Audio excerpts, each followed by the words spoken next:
Bonjour. Euh, voilà, le rendez-vous est pris et nous avons euh, décidé aujourd'hui de parler avec vous de la communication sur la lutte contre la pandémie du Covid-19 et partager avec vous notre appréciation de ce que le gouvernement est en train de faire. Maintenant, il est clair que nous devons juste préciser que nous ne sommes pas là pour ni faire l'apologie du gouvernement, ni le contraire. Nous sommes juste dans une logique de contribution et pour apporter un petit regard extérieur sur ce que le gouvernement est en train de faire en termes de communication. Donc nous vous remercions déjà. Bonjour Khalifa, c'est gentil. Donc nous vous remercions déjà de prendre votre temps pour nous écouter. Notre modeste expérience peut-être apportera une petite pierre de plus à tout ce que tout le monde est en train de faire. Nous savons que les gens sont aujourd'hui mobilisés pour combattre cette pandémie qui, cette fois-ci, est planétaire, touche aussi bien les riches que les pauvres, touche les pays les plus nantis. Nous avons eu écho de certaines personnalités de très très haut rang, de très haut niveau qui ont été touchés par cette pandémie et nous avons une pensée pieuse pour tous les disparus et particulièrement pour les Sénégalais qui ont perdu la vie à cause de cela, qu'ils soient célèbres comme Pape Diouf ou qu'ils ne le soient pas. Nous prions Dieu pour qu'il les accueille dans son paradis. Maintenant, de quoi il s'agit? Il s'agit aujourd'hui pour nous de parler de communication. Bonjour Assou, bonjour Bawali. Donc, il s'agit pour nous aujourd'hui de parler de communication et faire un peu le point sur ce que nous avons nous retenu en termes de communication que les Sénégalais et le Sénégal fait pour faire face à cette pandémie. Nous savons aujourd'hui, la plupart d'entre nous savent que le contexte sénégalais est assez particulier.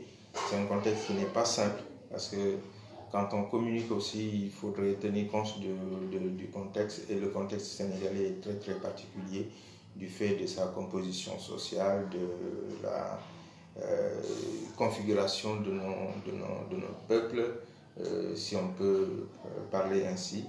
Donc nous savons aussi qu'il n'est pas très simple de communiquer en temps de crise et toute parole, toute activité, toute initiative prise va être évaluée aussi à l'aune des résultats immédiats.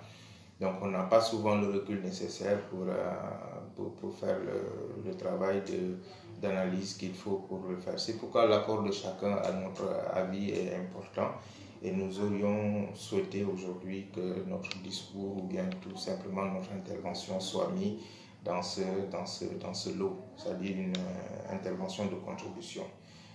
Ce Covid nous impose une attitude qui n'est pas habituelle, n'est-ce pas? Et autant nous qui ne sommes pas du secteur public et que tous ceux qui sont des autres secteurs, personne n'est épargné, tout le monde doit y contribuer et aujourd'hui, je crois, tous les discours tournent autour du fait que nous sommes en guerre. Mais quand on est en guerre, à mon avis, il nous faut véritablement prendre les mesures qu'on prend tout le temps quand on est dans une situation de guerre. C'est-à-dire stratégie. Tout ce qu'on fait, tout ce qu'on doit faire doit être planifié pour que les objectifs puissent être clairement identifiés afin que les actions aillent dans le sens de l'atteinte de ces objectifs-là en identifiant bien sûr les cibles. Voilà pourquoi, à mon avis, si on analyse un peu ce que le gouvernement cherche à faire depuis, c'est d'abord de sensibiliser les populations sénégalaises sur la gravité de la situation. Donc, dans tous les discours, dans le ton de discours, dans même le mot des discours, on sent un peu qu'ils veulent notifier cette gravité pour que tous les Sénégalais soient au même niveau d'empathie qu'eux et comprennent que la situation est très grave. Le deuxième niveau, c'est un niveau d'information. Apporter la bonne information aux populations pour qu'ils puissent aussi être conscients que leur rôle est primordial et puis que tout le monde puisse aussi prendre sa responsabilité pour appuyer un peu l'action gouvernementale. Et enfin, le troisième niveau, c'est le niveau d'atteinte du changement de comportement. Donc, quand on a fini de les sensibiliser sur la gravité, donc c'est un peu comme si on les alertait. Attendez, regardez, il y a quelque chose qui se passe, quelque chose de grave. C'est quoi? Donc, le deuxième niveau, information. Et quand on les informe maintenant, on essaie de faire en sorte que cette information puisse impacter sur leur comportement. Maintenant, je vais regarder sur cette triptyque-là. L'action gouvernementale en termes de communication. Mais avant d'y aller, donc mon objectif, je le rappelle, c'est d'apporter un peu ma petite contribution parce que je suis un regard extérieur, donc sur ce qui est en train d'être fait afin que peut-être ça puisse apporter quelque chose de plus dans tout ce qu'ils sont en train de faire de bien et ça, il faut le marquer. Donc, l'objectif, je l'ai rappelé, c'est juste ça. Maintenant, quand on regarde un peu la communication gouvernementale qui a été ciblée, je suis en train de réfléchir à haute voix. Ils ont ciblé, l'ordre n'est pas important ici dans mon analyse. Ils ont ciblé les religieux. Je crois que toutes les familles religieuses ont été visitées et on a vu à la télé, dans les journaux, qu'ils ont cherché véritablement à impacter sur le comportement de ces religieux et ils ont, pour la plupart du temps, eu gain de cause avec la fermeture des mosquées, ce qui était moi le cas de mémoire d'homme. En parlant de ma génération, je n'ai jamais vécu cela. Donc ça veut dire qu'il y a eu peut-être 15 causes dans ce sens-là. Les mosquées, malgré les premières velléités de résistance, ont pratiquement toutes fermé. Ils ont également ciblé, c'est clair, les membres du secteur public, principalement le gouvernement. Donc les membres du secteur public, principalement le gouvernement et les démembrements.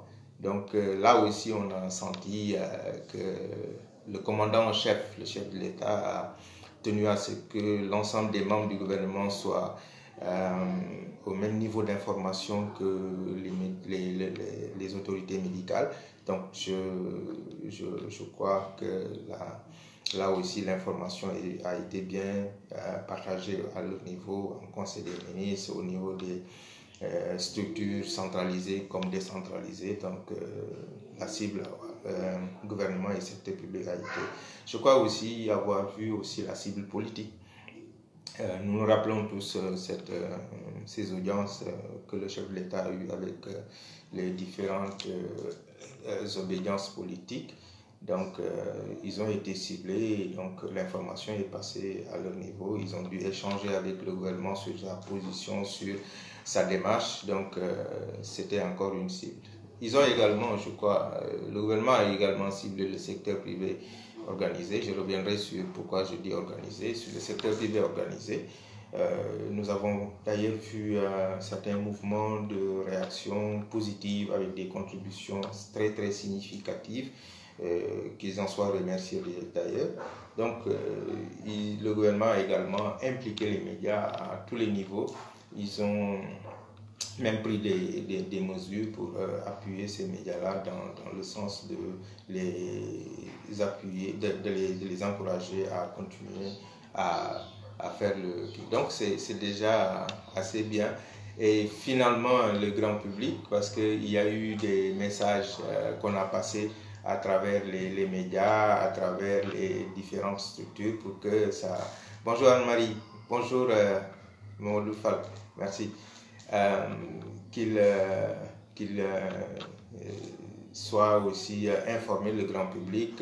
C'est pourquoi on a vu des initiatives même au niveau des gares, au niveau des espaces de rassemblement, etc. L'objectif, c'était quoi? C'était que tout le monde puisse adhérer aux décisions et aux recommandations, se laver les mains. On se rappelle le challenge relevé par le chef de l'État, le challenge du président du Rwanda relevé par le chef de l'État. Donc, c'est quoi porter les masques quand il le faut, c'est quoi, c'est respecter la distance sociale, etc. Donc, le grand public a été informé et on a vu avec l'appui de la presse, des médias, que même au niveau des marchés, des boutiques, de la rue, etc., tout le monde est en train d'acheter des produits pour respecter un peu les barrières qu'on a recommandées pour cela. Donc, le mouvement est enclenché et nous sommes en guerre. Et quand on est en guerre, je le rappelle, c'est une question de stratégie. C'est maintenant à ce niveau-là que je vais axer mon intervention. J'aurais souhaité que cette stratégie intègre certaines réalités qui sont inhérentes à la communication et qu'on fasse particulièrement la différence entre la gestion de l'information et la communication. Je m'en vais juste pour éclairer un peu les décideurs et tous ceux qui me suivent afin qu'ils puissent comprendre mon discours et peut-être prendre les décisions majeures. Je ne suis pas décideur. Donc, je vais prendre juste quelques exemples pour montrer que communiquer n'est pas aussi simple qu'on le croit. Communiquer n'est pas seulement diffuser une information en direction d'une cible qui a été identifiée. Ça va au-delà. Donc, si je prends l'aspect de sensibilisation, d'information pour le changement de comportement, je prends, pour que ceux qui me suivent comprennent un peu ma démarche, je vais prendre des séquences de vie, des séquences d'activités qui ont eu cours et sur lesquelles tout le monde peut se reposer pour comprendre mon fait. Je commencerai par le discours. Vous vous rappelez que dès qu'on a commencé à travailler sur cette stratégie de communication gouvernementale afin de donner la bonne information, sensibiliser la population, le ministre est allé et monté au créneau. Et c'est lui qui régulièrement informait la population depuis le départ et vraiment il a été félicité pour cela. Mais vous avez constaté avec moi que dans le discours, et vous allez le remarquer, de plus en plus le ministre ne cite pas l'Institut Pasteur. Je suis toujours dans la communication, mais c'est quoi l'Institut Pasteur? Ceux qui vont creuser vont nous dire que l'Institut Pasteur est un institut privé. Cela veut dire que si c'est un institut privé et si c'est avéré que c'est un institut privé, l'État va payer toutes les analyses qu'on lui soumet pour arriver à déterminer un peu le nombre de cas positifs et le nombre de cas négatifs. Donc, ça veut dire quoi? Que cet institut est déjà payé par l'État pour faire ces analyses. Et je suis sûr que ce ne sont pas des pécadilles. Donc, moi, à mon avis, j'aurais été au cœur dans la cellule de communication, j'aurais recommandé qu'on ne leur fasse pas cette publicité. L'État a la crédibilité qu'il faut pour dire que quand l'État dit que ces analyses-là ont été faites et qu'il est ressorti de ces analyses tel résultat, l'État a la crédibilité qu'il faut pour que les gens le croient. On n'avait pas besoin de faire une publicité parce qu'eux-mêmes, s'ils doivent faire leur propre publicité, ils devraient payer. Donc, je ne sais pas trop qu'est-ce qui a motivé cela, mais vous remarquerez que dans le discours du ministre, l'Institut Pasteur est sorti. Mon propos n'est pas de fustiger un peu dans l'irréel cette démarche, mais j'anticipe. Je dis par exemple, on sait que l'IRSF est en train d'entrer dans le lot des laboratoires d'analyse et l'IRSF, ce n'est pas l'Institut Pasteur. Donc ça veut dire qu'il y avait une concurrence et l'État ne devait pas donner l'impression que c'était un parti pris pour l'Institut Pasteur qui aussi se glorifie de l'exclusivité jusqu'ici de ces analyses. Et si on sait, certains vont y voir également que ce n'est pas un institut sénégalais qui appartient ou bien qui appartient à des fonds sénégalais, donc ils vont toujours voir un peu la main de l'extérieur. Donc cet aspect aussi devait être géré et je crois qu'à un moment ou à un autre, le ministère s'est retrouvé dans l'analyse de la chose et a rectifié dans ce sens-là, à mon avis. Donc vous remarquerez que dans le discours, on ne cite plus, parce que si on devait citer, on citerait aussi l'IRSF à partir du moment où l'IRSF est en train. Et s'il y a d'autres structures d'analyse, il faudrait continuellement les citer. Est-ce que ce serait pertinent ou pas? Je ne pense pas. Donc ça veut dire que depuis le départ, si on avait réfléchi à ça, on n'aurait pas commencé à citer l'Institut Pasteur. Le deuxième fait sur lequel je vais insister, c'est quoi? C'est que je rappelle, le gouvernement sensibilise sur la gravité. Le gouvernement informe, donne donc la bonne information chaque matin ou chaque après-midi avant. On reçoit les informations, c'est une bonne chose, mais tout cela concourt seulement à atteindre le même objectif, c'est-à-dire impacter sur le changement de comportement des Sénégalais pour mieux conjurer cette pandémie. Donc, si on va dans le deuxième fait, je parle de la distanciation sociale. On nous dit souvent que quand quelqu'un veut impacter sur le comportement de quelqu'un d'autre, mais il va falloir que lui-même, si c'est un leader, le leader, il montre la voie, il est dans la voie et il montre l'exemple déjà pour que les autres se rendent compte qu'il est le premier à appliquer ce qu'il fait. On nous dit régulièrement de marquer cette distanciation sociale, ça c'est de l'information, et l'objectif c'est de faire en sorte que les gens puissent garder cette distance-là les uns des autres en toutes circonstances. Mais regardez, jetez un coup d'œil sur toutes les sorties télé, que ce soit au niveau le plus élevé, central, ou au niveau des espaces décentralisés, des pouvoirs décentralisés. Vous voyez un peu un préfet qui reçoit un maire ou une maire qui reçoit la presse pour marquer un peu, pour montrer un peu son apport dans la lutte. Vous allez remarquer que devant la caméra, ceux qui parlent, que ce soit toutes les autorités qui parlent devant la caméra, ne sont pas à 50 cm de distance. Et qu'est-ce que ça envoie comme information? Ceux qui vous regardent, ceux qui les regardent et qui reçoivent les recommandations, pendant même le moment où ils disent ne soyez pas, gardez la distance, ne vous collez pas, comme dirait quelqu'un dans une vidéo que j'ai vu passer. Donc pendant qu'ils le disent, eux-mêmes, ils ne gardent pas cette distanciation sociale. Donc c'est comme qui dirait vous recommander une chose et en faire le contraire. Donc le message oral qu'ils vont envoyer va moins impacter que le message comportemental qu'ils ont. Ça veut dire que celui qui vous regarde, il va juste dire mais si c'était aussi important, si c'était aussi impactant pour la lutte, pourquoi vous êtes à ce moment-là, au moment où vous êtes en train de parler, vous êtes aussi proches les uns que les autres. Donc, et vous le verrez dans tous les... Ça, c'est le deuxième petit fait sur lequel je voudrais aussi qu'ils comprennent qu'ils ne communiquent pas bien. Le troisième fait sur lequel je reviens, c'est la poignée de main. Je le regrette et je l'ai un peu dit, je l'ai dit quelque part. Nous avons tous assisté à un moment où une autorité, l'autorité centrale a eu une poignée de main avec quelqu'un et puis devant les caméras.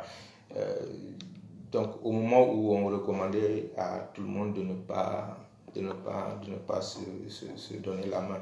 Donc ça aussi, ce fut aussi, je crois, un message contradictoire que nous avons reçu et que tout le monde a reçu et qui n'allait pas dans le sens du respect de ce que nous avons reçu comme information et recommandation pour changer notre comportement. Donc ça veut dire que certains vont juste chercher à y trouver une signification. Ça veut dire que oui, nous pouvons continuer à le faire si nous sommes propres. Donc si nous avons la main, si l'autre se lave la main, nous pouvons nous saluer. Peut-être que eux deux avaient déjà fait ça. Ou bien si c'est une autorité quelconque, religieuse ou etc. Donc ça ne doit pas pouvoir être grave. Donc je veux juste rester dans le fait pour dire que c'est au même moment on nous avait recommandé de ne pas se saluer. Et ce n'est pas seulement en cette occasion-là qu'on a remarqué. Il y a d'autres vidéos où on a vu aussi des autorités avoir une poignée de main, se saluer. Bonjour Seynabou, ça va Moussafa? Donc se donner la main aussi en public et devant les photos. J'avais même dit à un moment ou à un autre que, parce que le cas que je relève, c'est un cas qui s'est déroulé au Palais de la République. Vous savez, à mon avis, à mon humble avis, le président de la République, il est à protéger par nous. Je crois qu'à ce niveau-là, c'est à nous de protéger. C'est tous ceux qui sont autour du président et qui ont en charge non seulement son protocole, mais sa communication, qui ont failli à ce niveau-là. Parce que en communication, on a l'habitude de faire dire que ceux qui ont la charge de la communication, ils ont à prendre le mauvais rôle et à donner le meilleur rôle qu'il soit à l'autorité.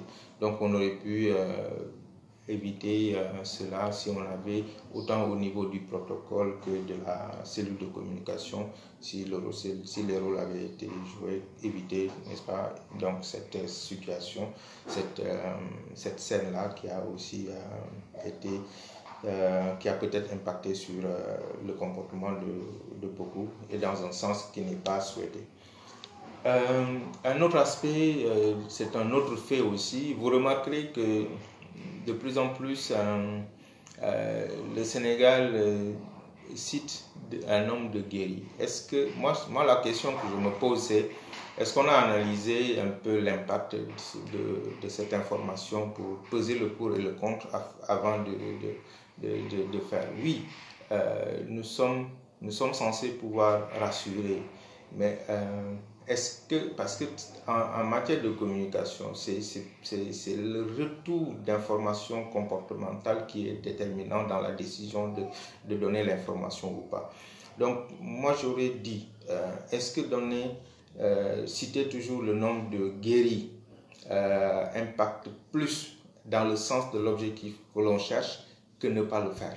Ne pas le faire aurait quelles conséquences? Peut-être qu'on nous reprocherait de ne pas, oui, certains reprocheraient au gouvernement de ne pas être très transparent, etc. Mais c'est seulement des opinions qui vont être exprimées, oui, ce n'est pas normal, etc. A contrario, citer autant de guéris dans un environnement où on se rend compte que la maladie évolue, surtout dans notre environnement régional, évolue très rapidement dans d'autres pays, et montrer que le Sénégal est arrivé à un niveau de taux de guéris plus élevé qu'ailleurs, peut pousser même certains qui sont dans d'autres pays à vouloir venir s'installer ou bien à vouloir venir se faire soigner ici parce qu'ils pensent que la solution peut se trouver au Sénégal. Donc, augmentant le nombre, le stress au niveau des frontières, augmentant aussi la tension de la surveillance de nos différentes frontières. Donc là aussi, c'est juste une balle de son pour dire que est-ce que nous avons réfléchi en termes de communication sur la décision de continuer à citer le nombre de guéris. L'autre fait, c'est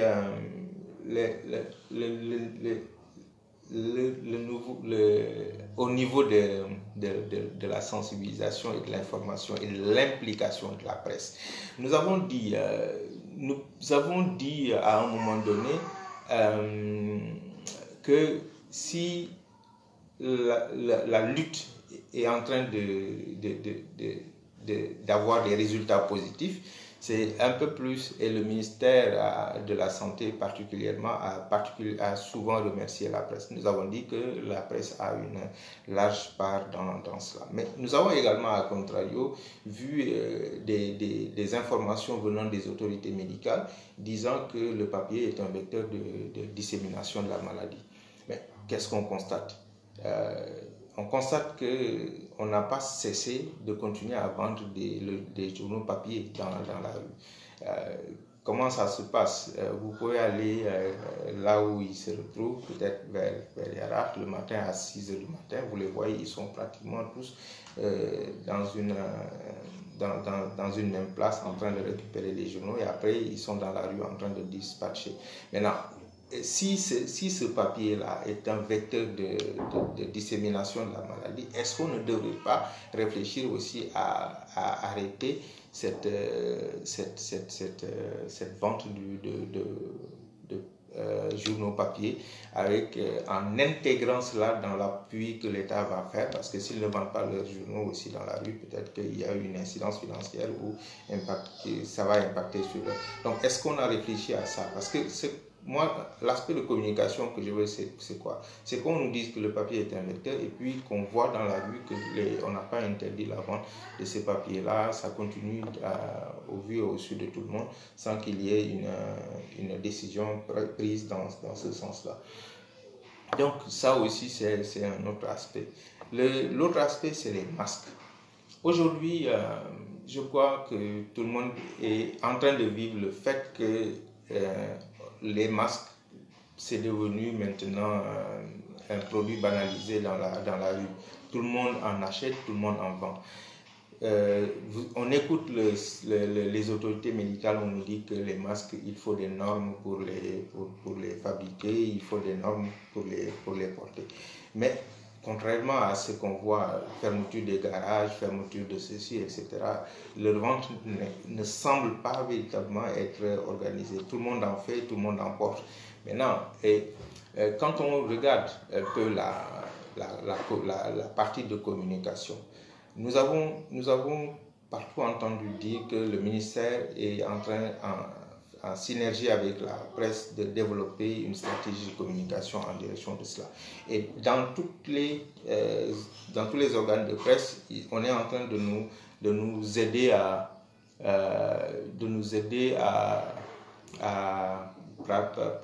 pratiquement comprendre le message de recommandation et aller dans le sens. Mais regardez un peu dans les médias. J'ai suivi un peu les télévisions hier parce que là c'est du visuel. On nous dit que le masque, il y a une façon de le porter et une façon de l'enlever, une façon de l'ajuster. On ne doit pas toucher le devant, on ne doit pas toucher cette partie-là parce que si nos mains sont infectées, ça peut aussi impacter sur le tissu. Mais vous avez vu hier, regardez, et puis si vous avez la possibilité de regarder, continuez à regarder, regardez tout ce qui sensibilise sur le port du masque au niveau de la télévision. Eux-mêmes n'ont pas les gestes qu'il faut pour le faire. Ça veut dire que peut-être que là aussi on n'a pas, parce que si on les a comme partenaires, il faut aussi qu'on les forme, il faut aussi qu'on les sensibilise sur comment il faut porter le masque. Moi j'ai juste le dernier exemple en date, c'est hier pendant l'émission Giancarlo. Je crois qu'il faut aussi les féliciter pour tout ce qu'ils sont en train de faire, mais devant le directeur de cabinet du ministre, devant le ministre des délégués chargé des affaires des Sénégalais et de l'extérieur, mais on a vu que chacun touchait son masque, l'enlever, le réajuster, mais avec des gestes qui ne sont pas véritablement les gestes recommandés. Donc ça veut dire que là aussi, ceux qui regardent, ils vont avoir tendance à ne pas comprendre qu'il y a un risque à même à porter le masque. Donc, si on ne suit pas les règles d'usage. Donc, dans ce sens-là aussi, je crois qu'il nous faudrait aussi voir, non pas aller au-delà de l'information, porter le masque, mais également prendre en considération l'impact que la façon dont les masques sont portés impacte sur le... Je rebondis sur le même aspect. Hier, en regardant aussi la télé, vous vous rendez compte, on nous dit que quand on sort normalement de la maison, tout ce qu'on a comme les bracelets, donc on les aime, moi-même je les porte en ce moment, tout cela peut, en principe, on nous recommande de les enlever. Mais regardez sur les plateaux aussi, regardez dans la rue, regardez un peu les images que vous recevez, non seulement des autorités, mais aussi de tous ceux qui sont en train de faire la sensibilisation. Donc on se départ. On ne se départent pas de porter nos kits. Donc, si on recommande à quelqu'un d'autre de le faire, ça peut ne pas impacter sur cela. Ensuite, si un autre fait que j'ai relevé, c'est un peu, vous allez dans la plupart des plateformes médias sociaux, vous voyez un peu que maintenant, la vente et l'achat de thermoflash est devenu aussi banal que la vente de bonbons ou de beignets dans la rue. Et le thermoflash, c'est un outil de mesure de la température, si je ne m'abuse. Et on sait parfaitement que imaginez un peu juste que le thermoflash ne soit pas performant et que le thermoflash nous indique une température qui n'est pas la bonne. Quelqu'un qui a une température qui devrait faire peur, qui devrait alerter, peut être informé qu'il n'en a pas. Donc, il peut continuer à aller dans la rue, à penser qu'il n'a pas là et devenir un cas communautaire. Donc, ça veut dire que aujourd'hui, je crois que en regardant tous ces mouvements-là, tout ce qui se passe autour de nous en termes d'échange d'informations sur la disponibilité ou le besoin d'acheter ce produit. Donc, j'ai vu un post où quelqu'un disait que ça va de 20 000 à 120 000.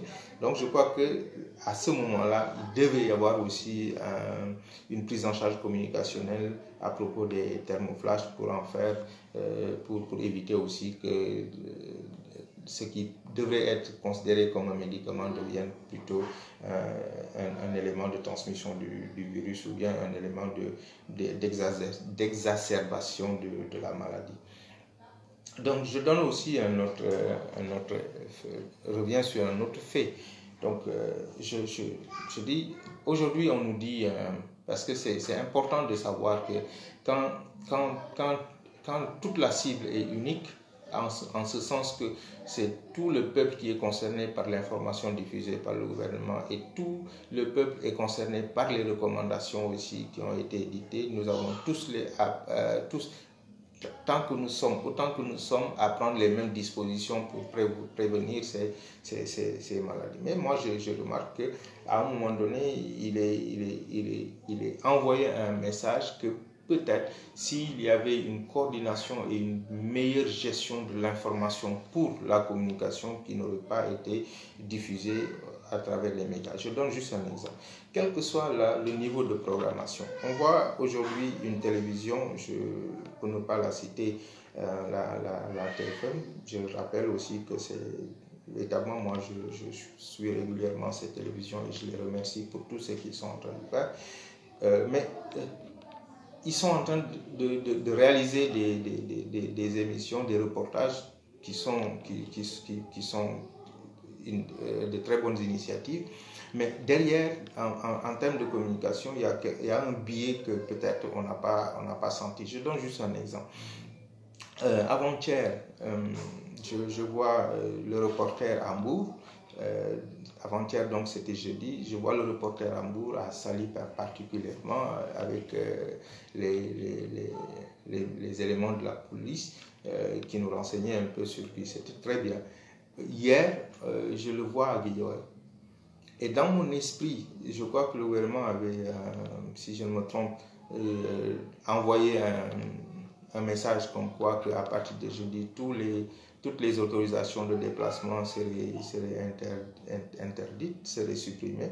Donc, si maintenant le jeudi il était à Mbour et que vendredi on le montre à Guédiawaye, quel que soit Alpha, même si le jeudi il est parti avant la fin de l'échéance et il est arrivé à Dakar le vendredi, le seul fait que le téléspectateur se rende compte que jeudi il était à Mbour, vendredi il est à Dakar, sans augurer de quand est-ce qu'on a fait l'enregistrement, lui il a l'information qu'il y a des privilégiés, il y a des... Donc ça veut dire que même si on devait dans l'accompagnement continuer à... Donc le gouvernement pour asseoir son autorité, donc parce que si dans l'ordre que vous donnez, vous ne donnez pas une impression d'équité, il y a certains qui vont devoir peut-être avoir envie de transgresser cet ordre-là sur juste la base que ce n'est pas équitable. Donc on devrait, même si c'est le cas, déjà faire en préambule montrer que c'est une information qui a été diffuser bien avant, enregistrer bien avant, ou bien faire des précisions sur l'acquis pour ne pas laisser les autres. Parce que s'il n'y a pas d'information, l'information est créée et c'est ça qui fait les rumeurs et on ne peut pas augurer de cela. Je donne il y a un autre fait, c'est la prise en charge par l'État, l'appui de l'État aux organisations. C'est extrêmement important, c'est très important, je crois que ça aussi c'est à saluer, mais nous sommes aussi dans la communication. Est-ce que dans ce sens-là, nous sommes dans la stratégie, est-ce qu'avant de décider cela, toutes les cibles, toutes les franges de la société et des organisations avaient été identifiées, clairement identifiées pour qu'on n'oublie pas certains? Je pense particulièrement à un secteur que je connais un tout petit peu, le secteur de l'enseignement supérieur. Je sais, par exemple, que la plupart des écoles locaux qu'ils ont loués à des bailleurs et qu'ils payent ces établissements-là à coût de millions. Donc, moi, la question que je me pose, parce que je n'ai pas eu écho de cela, est-ce que là, nous avons quoi? On a vu le ministre de l'enseignement, du travail hier, recommander à ce qu'on ne renvoie pas les travailleurs. Mais si on regarde bien, je dis, est-ce que la question de la prise en charge des charges locatives de toutes ces organisations-là a été mis dans l'escarcelle pour leur permettre aussi d'autant plus que la décision d'arrêt des cours vient de la haute autorité. Donc, que vont faire toutes ces écoles-là, autant au niveau élémentaire, secondaire que universitaire? Que vont faire toutes ces écoles-là? À un moment donné, dans l'analyse, certains vont se sentir lésés. Ça veut dire que quoi? Que derrière, ils vont se dire, bon, si nous, on n'a pas été pris en compte, nous ne pouvons pas aussi être concernés par l'ordonnance qui vient d'être sortie. Donc, ça entraîne un peu aussi des velléités de résistance. Voilà pourquoi je crois qu'à ce niveau-là aussi, il y a des choses à faire en termes de communication en direction de ces cibles-là. Est-ce qu'on doit les aider? Mais ça, il faut le faire a priori, donc réfléchir sur tous les secteurs qui mériteraient d'être appuyés et qui peuvent être impactés par la décision de l'État, parce que quand une décision doit être prise, elle doit être motivée, et nous sommes en situation de guerre, et une situation exceptionnelle mérite aussi des solutions exceptionnelles. L'autre aspect, c'est que jusqu'ici aussi, nous avons constaté un engagement fort du secteur médical.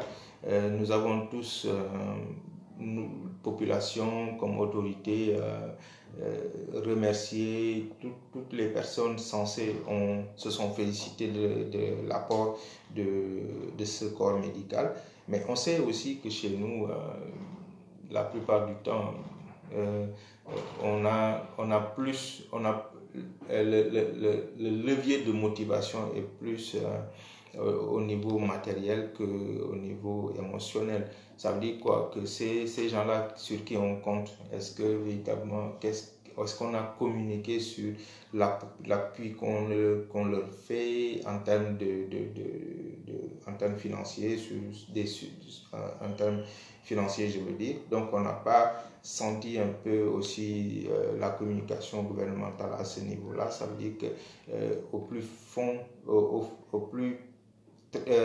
fond des choses, si on va au fond des choses, on a le sentiment que peut-être ceux-là ne sont pas appuyés. Si l'appui est fait, si un quelconque geste mérite d'être fait aujourd'hui, je crois que ce serait bien de communiquer là-dessus pour déjà les renforcer, le faire au niveau aussi des corps habillés, police, gendarmerie et armée, pour que aussi ils puissent faire le travail qu'il faut. Je crois que l'important ici, c'est de montrer que tout ce qui mériterait d'être fait en direction de ces corps-là a été fait et de communiquer dessus pour que les gens puissent avoir le sentiment qu'ils ont été aussi pris en charge et puis donc l'État est en train de faire son mieux pour y arriver. Donc, voilà un peu dans mon analyse ce que je voulais dire en termes de faits. Maintenant, en termes de réponse et de prise en charge communicationnelle, moi, je dis juste qu'à un moment ou à un autre, je me demande si on a le sentiment qu'une cellule de veille et coordonnée au niveau de tous les ministères a été créée. Je veux revenir sur l'aspect des fake news. Nous sommes tous impactés par le fait que nous n'avons pas régulièrement le recul nécessaire et les moyens nécessaires pour vérifier la crédibilité d'un fait ou d'un autre. Et souvent, dans notre inconfort intellectuel, nous avons besoin de support pour aller dans un sens ou dans un autre. Si quelqu'un nous rassure en nous disant que si on fait ça, on peut se soigner, on peut tout de suite avoir envie d'aller dans ce sens-là parce que nous avons peur. Et pourquoi d'ailleurs? Parce que dans un sens ou dans un autre, qu'est-ce qui se passe? Je le dis, le ministère de la Santé doit prendre en considération une dimension, la dimension sociétale de notre environnement. Quand on nous dit que les cas communautaires augmentent et que les gens ont fui ou bien ne se déclarent pas, et là, il faut saluer l'attitude. Je crois qu'on aurait pu rebondir sur ça pour régler définitivement ce problème en termes de communication, en faire un porte-parole. Rebondir sur le cas Mamba Guirassy, qu'il faut remercier au passage, pour que les populations puissent permettre aux populations aussi de prendre en considération le fait que cette maladie n'est pas une maladie honteuse. Je crois qu'on n'a pas véritablement bien communiqué dans ce sens-là, dans la mesure où on voit passer des vidéos où tout un arsenal du service médical débarque dans un quartier pour évacuer des soi-disant infectés, d'accord, avec des blouses blanches, etc. Et on se rend pas compte en fait qu'on envoie une image aux alentours pour dire que voilà, si vous aussi vous êtes infecté, voilà comment on viendra vous prendre. Et puis tout le quartier a peur de fréquenter cette famille, de fréquenter cet immeuble, etc. Donc je crois que aussi en termes de communication, cette image a beaucoup impacté sur le fait que les gens ne se déclarent plus, les gens ont peur d'appeler pour que le service médical vienne les prendre en charge. Donc je crois que là aussi on devrait avoir à communiquer autrement parce que dans la stratégie de communication, on a trois principes. C'est ce que je suis, ce que je fais et ce que je dis. Maintenant, si ce que je fais va dans le sens de faire peur aux uns et aux autres, je crois que même si je leur dis de se déclarer quand ils ont un numéro vert, etc. Donc, ils ont tous peur d'être non seulement stigmatisés dans leur environnement proche, mais également de subir ce que la personne qu'on a vu dans les vidéos qui sont devenues virales, parce qu'on est venu la récupérer en ambulance, etc. Donc pour ne pas vivre ça, les gens se cachent. Donc j'aurais moi peut-être demandé à ce qu'on change un peu de démarche pour juste le besoin communicationnel, faire impliquer les psychologues, pour parler à la personne. Quand quelqu'un est déclaré, on aurait pu le prendre en charge autrement que de cette manière-là, pour que les uns et les autres n'aient pas le sentiment. Et quand une autorité célèbre, et c'est ce qui se fait en Europe et aux États-Unis, quand une autorité est infectée, qu'il ait le courage, comme Guirassy l'a eu, de se déclarer, de contribuer à ça, et qu'on en fasse véritablement un ambassadeur de cette maladie pour que l'information puisse être transmise, afin que tout le monde se dise que ce n'est pas une maladie honteuse. Donc, un peu créer cette dimension-là, mettre en place cette dimension de veille informationnelle pour aider à riposter à ces éléments qui sont j'ai vu ailleurs dans des pays où cet aspect-là, où on a le sentiment que oui, tout ce qui se passe dans les médias sociaux, ça ne nous concerne pas, nous sommes dans du sérieux. C'est une faute communicationnelle qu'il faut rétablir, parce que en vérité, ceux que nous voulons impacter, c'est ceux-là qui sont dans les médias sociaux et qui reçoivent des vidéos, qui reçoivent des éléments d'information par WhatsApp, par etc. Et s'il n'y a pas de contre-indication, s'il n'y a pas de une communication contradictoire, mais qu'est-ce qui se passe? Ils vont croire, ils vont chercher à faire. Voilà pourquoi il faut véritablement que le ministère... Là, je me pose la question de savoir quel est l'apport du ministère de la communication, je ne sais pas trop, mais que le ministère, que la cellule de communication du ministère de la Santé et de tous les autres ministères crée une cellule coordonnée de veille pour surveiller ce qui se dit dans les médias sociaux et rappeler qu'à chaque fois que ce n'est pas vrai, voilà la vérité. Donc de la même manière que les gens à un niveau élevé sont en train de traquer les virus, n'est-ce pas? De la même manière qu'on est en train de traquer les hackers. Donc c'est aussi une veille. Quand on dit veille, ça veut dire qu'on ne dort pas. Donc il doit y avoir des gens qui ne dorment pas, qui sont toujours sur les médias sociaux, qui traquent les informations, qui les analysent et qui font des informations contradictoires. C'est du tu me tapes, je te tape. Parce que la guerre en vaut la peine. Cette guerre qu'on est en train de vivre en vaut la peine. Il faudrait fondamentalement qu'on puisse déconstruire tout ce qui a été construit dans un esprit de malveillant, qu'on puisse le déconstruire et puis qu'on le fasse, qu'on fasse de l'information, qu'on diffuse l'information contraire. Je crois que le ministère de la Santé ne sera pas seulement peut être en pole position, mais ce devrait être une cellule de veille qui devrait concerner tous les secteurs. Dans ce sens-là, je reviens aussi sur la démarche. Je veux dire que aujourd'hui, on a vu que oui, le ministère de la Santé a pratiquement le monopole de la parole. C'est pourquoi même quand le ministère des Affaires étrangères, le ministère du Travail a voulu prendre la parole, ils ont pris la parole juste après que le ministre ait fait. C'est très bien.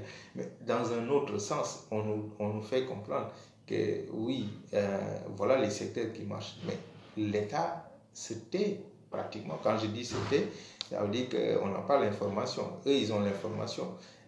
Peut-être, mais nous, on n'a pas l'information. Quand je dis nous, je parle du public. Ça veut dire que la communication fait défaut ici à ce niveau-là. On n'a pas l'information que certaines franges extrêmement importantes de la stratégie ont été prises en charge. Je prends l'éducation.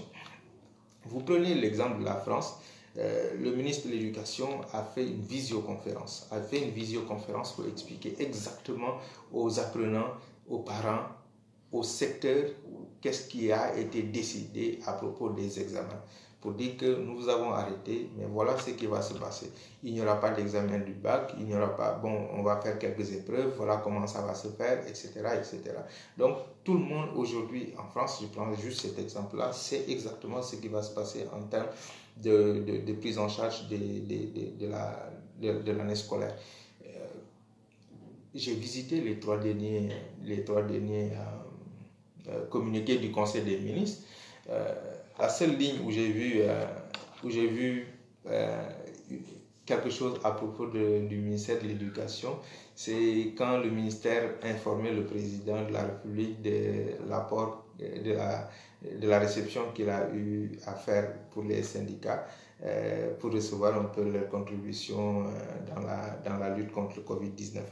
Mais rien sur un réaménagement du calendrier scolaire. Les parents aussi aujourd'hui ne savent pas quoi faire donc dans ce sens-là. Ça veut dire que quand on est en guerre, tous les secteurs sont en guerre. Et puis, en guerre, l'information est importante. Et quelle information? Une information qui impacte sur le comportement des gens. Donc, si tel ministère a le monopole, a le semblant de monopole et que les autres ministères pensent que oui, ça ne concerne que le ministère de la Santé, même si dans la réalité, c'est pas la vérité, c'est l'image que ça renvoie au public de ne pas voir, de ne pas sentir, de ne pas lire les autres ministères sur leur contribution dans la gestion de la crise.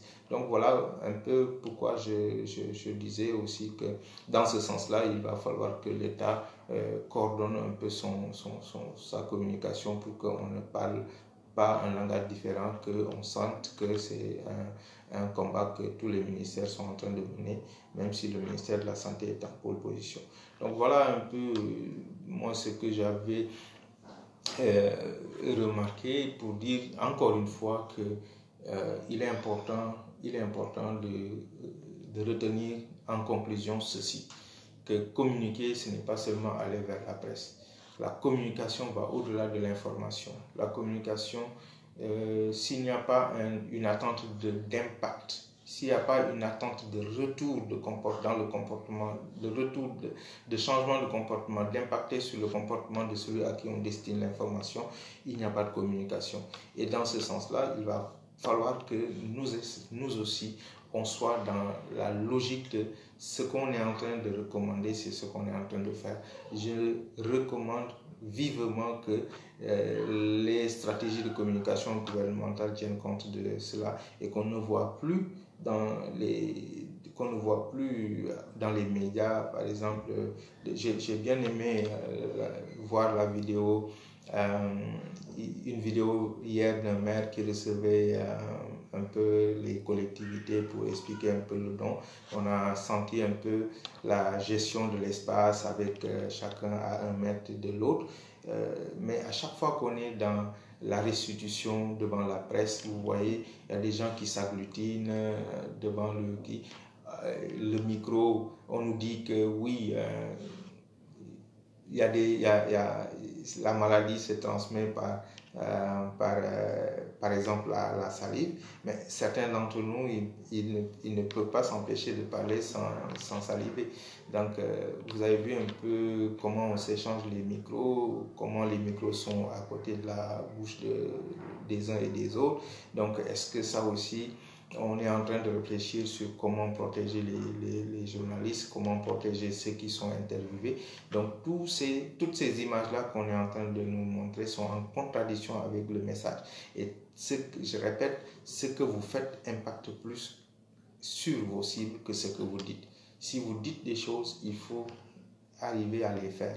Si vous parvenez à faire en sorte que les gens, chacun se mette à se laver les mains, ok, c'est très bien, on ne vous voit pas vous laver les mains parce qu'on ne voit pas. Mais si vous dites aux gens de respecter la distance sociale d'1 mètre ou d'1 mètre 50, je ne sais plus, mais vous assurez qu'on ne vous voit plus dans des regroupements. Aussi bien les autorités qui restituent devant la presse que même la police. La police qui sillonne, il faut aussi, je crois qu'on doit aussi les protéger parce que si on les a plus, ça va être extrêmement difficile de pouvoir faire le travail que nous voulons en confinant, entre crochets, en retenant les gens dans les maisons. Donc on devrait aussi peut-être discuter un peu, je crois que le ministère de l'Intérieur aussi a une direction de la communication, discuter aussi avec ces forces de l'ordre pour qu'on les filme plus ensemble, les uns proches des autres, parce que tous ceux qui ont été récepteurs des messages ont compris que la maladie n'épargnait personne, ni un ministre, ni un policier, ni un médecin. Donc, qui soit-il, nous devons toujours continuer à montrer des images qui sont conformes et qui sont cohérents au discours de distanciation sociale. Donc voilà un peu de quoi est-ce que moi je voulais parler. Donc je tiens à remercier tout le monde. Merci Laibamba. Donc merci Amadou qui regarde. Donc je voudrais juste partager cette réflexion avec tout le monde pour dire que souvent on pense qu'on est en train de communiquer, mais on est en train d'informer. Et informer ne suffit pas en temps de guerre. Il faut savoir bien sûr, aller au-delà de l'information qu'on donne, parce que si on ne cherche pas à impacter sur le comportement des gens, en ayant en retour une claire conscience que ce n'est pas seulement ce qu'on leur dit qui va pouvoir impacter sur eux, c'est un peu passer à côté de la communication. Donc toutes les informations que le ministère est en train de diffuser, tous les comportements que chacun de nous va avoir en face des médias, parce que c'est ça la force de la reproduction. Donc tout ce qu'on va avoir qui c'est ensuite informer et sensibiliser les médias, c'est très bien, mais les amener aussi, communiquer avec eux, les amener aussi à faire en sorte que dans leurs émissions, par exemple, ils soient dans le même discours et dans la même dimension comportementale que les autorités médicales va peut-être aussi permettre de faire. C'est pourquoi on ne verra plus dans les médias des gens qui s'échangent des tasses de thé. On ne verra plus. On va même impacter jusqu'à ce niveau-là où peut-être l'État, dans son appui aux entreprises, puisse revoir aussi tous les spots publicitaires qui passent. J'ai vu hier un spot publicitaire qui faisait passer une publicité sur une variété, un produit thé. Mais dans la publicité, on vend le thé dans la rue. Avant le Covid, oui, c'était envisageable. Et puis, c'était pas grave. Mais en temps de guerre contre le Covid, je crois que cette image-là devrait être effacée et remplacée par une autre image. Même si on ne peut pas empêcher les gens de boire du thé, au moins qu'on fasse circuler une image qui explique comment et dans quelles conditions. Je crois que c'est ça qui pourrait impacter sur le comportement des populations qui n'ont pas le même niveau de compréhension, le même niveau d'analyse, le même niveau de maîtrise des informations qu'on donne et qui juste ont parfois, ça m'arrive et ça arrive à beaucoup d'entre nous, et on a juste des gestes de mimétistes, donc qui suivent un peu ce que nous voyons. Et tant qu'on voit d'autres arriver à faire des choses ou bien faire des choses contraires à ce qu'ils nous disent, nous avons toujours souvent le sentiment que si ce qu'ils nous disent était aussi impactant sur la maladie et sa dissémination, ils n'auraient pas fait, parce qu'ils ne sont pas aussi exempts. La maladie ne les épargnerait pas. Donc voilà un peu ma réflexion autour de cela. Donc s'il